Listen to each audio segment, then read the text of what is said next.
안녕하십니까. 최바람입니다. 김우중 회장은 1999년 10월 16일에 한국을 떠납니다.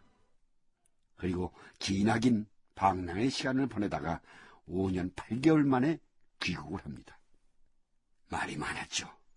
인터폴을 활용하면 바로 해결이 될 텐데 김우중 씨를 안 잡는 거냐 못 잡는 거냐.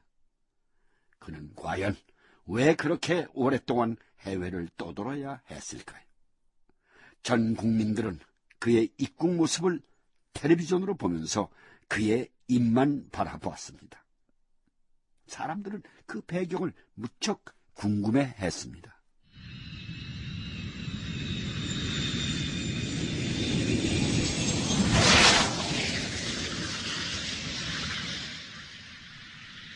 (2005년 6월) 김우중 회장이 귀국했다. 5년 8개월 만이었다. 김우중 전 대우그룹 회장이 베트남을 출발해 오늘 새벽 5시 26분 인천공항에 도착했습니다.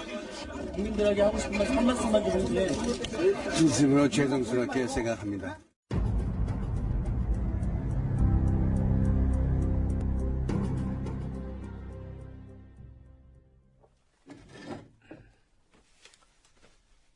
회장님, 검찰 수사는 이번이 처음이시죠? 예, 그런가 봅니다. 전 국민들이 궁금해하는 사항이기도 하고 우리 검찰 수사에서도 이 부분은 중요하게 다뤄야 할 것 같아서 여쭙겠습니다. 최대한 협조하겠습니다. 지난 1999년 10월에 왜 한국을 떠나셨습니까? 대답하기 곤란하십니까? 오자마자 변명이나 늘어놓는 것 같아서. 대우 사태를 자신들이 해결하겠다고 해서. 자신들이라는 게 누굽니까? 당시 채권단과 임원들입니다. 김대중 전 대통령이 나가 있으라고 한 건 아니고요? 아닙니다. 정치적인 문제는 아니었습니다. 회장님이 지난 2003년 1월에 미국 포춘지와 인터뷰했던 내용입니다. 김대중 전 대통령이 직접 전화를 걸어서 잠시 떠나 있으라고 말했다고 하셨는데 사실이 아니었습니까? 와전이 된 것 같습니다.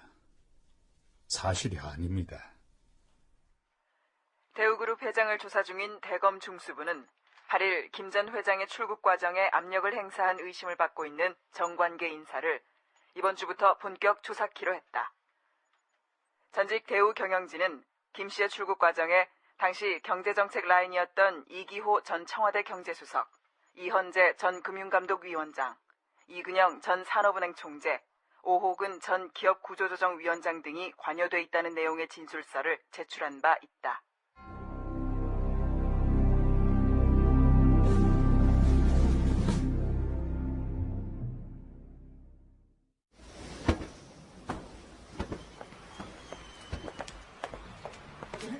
잠깐만요.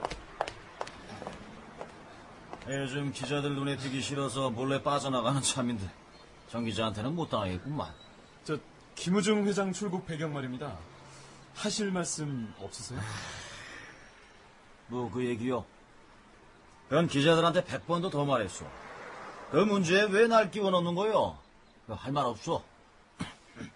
대우나 김 회장 주변에선 유 행장님을 꼽던데. 해보세요. 상식을 가진 사람들이라면 말귀를 좀 알아들어야지.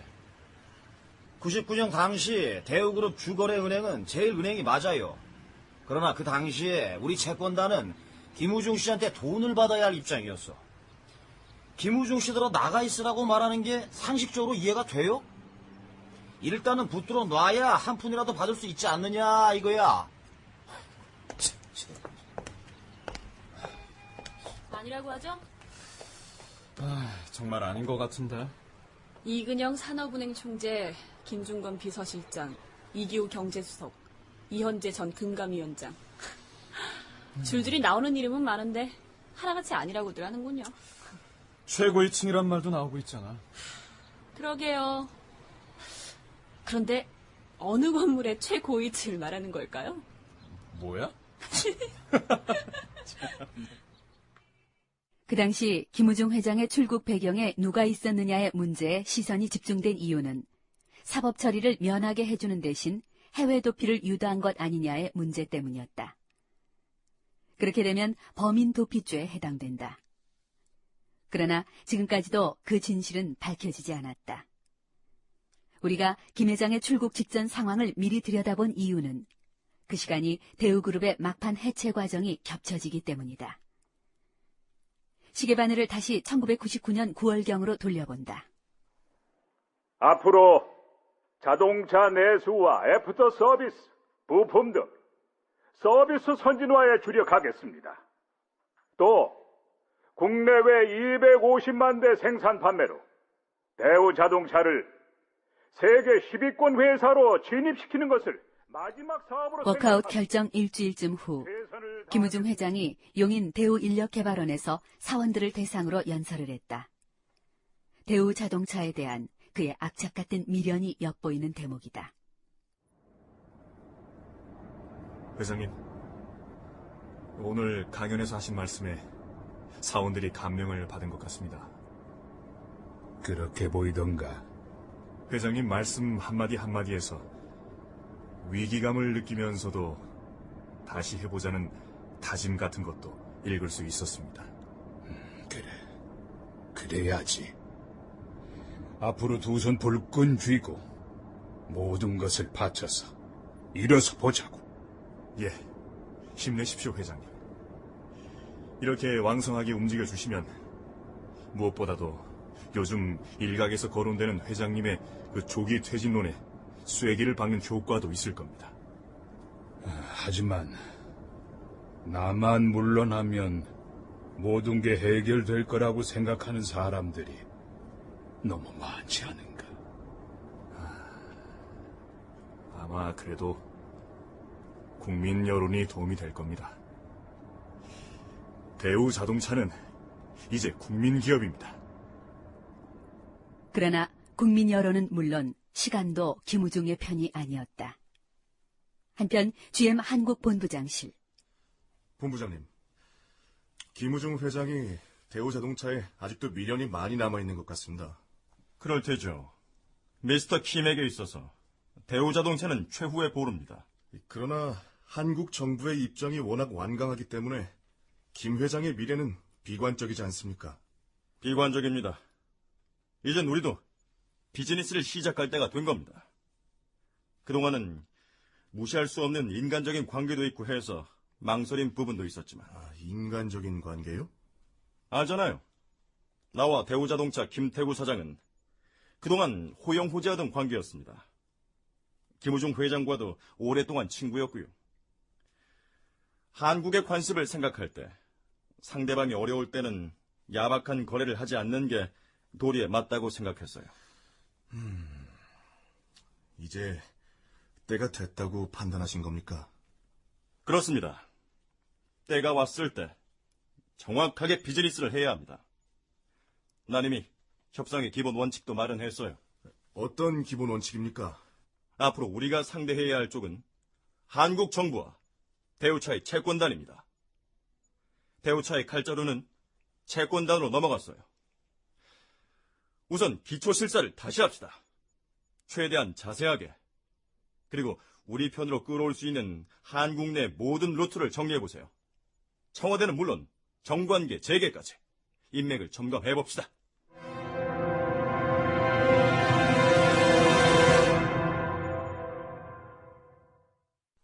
자, 이렇게 해서 협상은 가속도가 붙었습니다.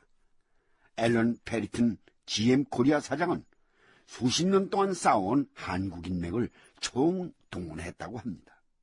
그야말로 온갖 로비력을 다 동원을 했던 겁니다. 하지만 구체적인 매각 가격이 문제였습니다.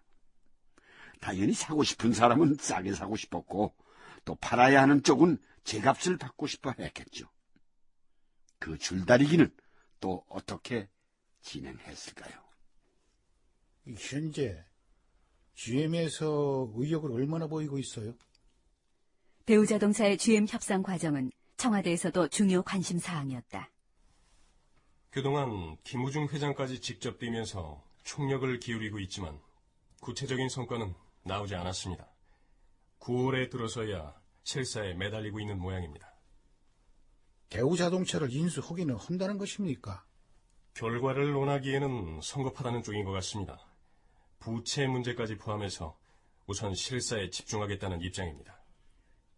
이것이 제대로 안 되면 어쩔 것인가를 생각하면 내 잠이 안 올 지경이에요. 예. 남대문 시장에서 1,000원짜리 액세서리 장사를 해도 영업 비밀이라는 것이 있잖아요. 대우차도 실사 과정에서 이 GM에다가 영업 비밀만을 넘겨주고 외자 유치는 무산될 경우 그 타격이란 것이 이루 말할 수가 없는 것입니다. 잘 될 겁니다. 조금만 기다리시면 좋은 결과를 보실 겁니다. 글쎄, 이 조금만 기다려서 될까 모르겠어요.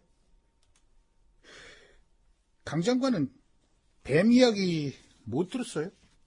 예? 뱀이라뇨? 우리는 사무실에 뱀이 들어오면은 바로 죽여버리는데 이 GM은 뱀을 발견하면은 먼저 뱀 처리위원회를 조직한다고 하잖아요. 그렇게 세심하게 잘 따지는 사람들인데 이 조금 기다린다고 해서 정리가 될까 모르겠어요.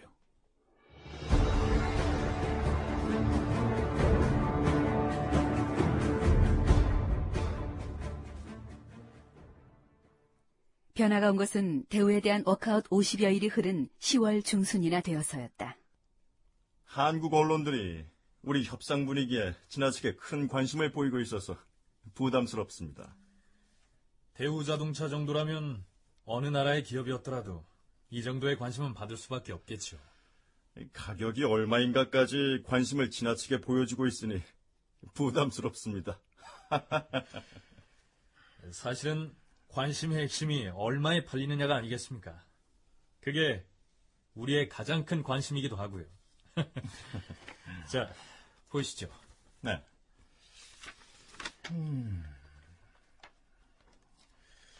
어제 저희에게 주신 자료를 검토한 결과입니다. 오, 희망적이군요. 그렇습니다. 6조 원에서 7조 원 정도가 될 것 같군요. 60억 달러 언저리 정도라면 여론에도 충격적이지 않고 양측이 크게 불만은 없을 것 같습니다.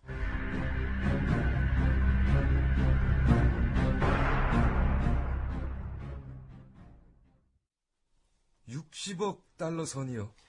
네, 6조 원 정도에서 정리될 것 같아요. 그 정도라면 대성공 아닙니까? 물론입니다. 정말 오랜만에 체증이 내려가는 느낌입니다.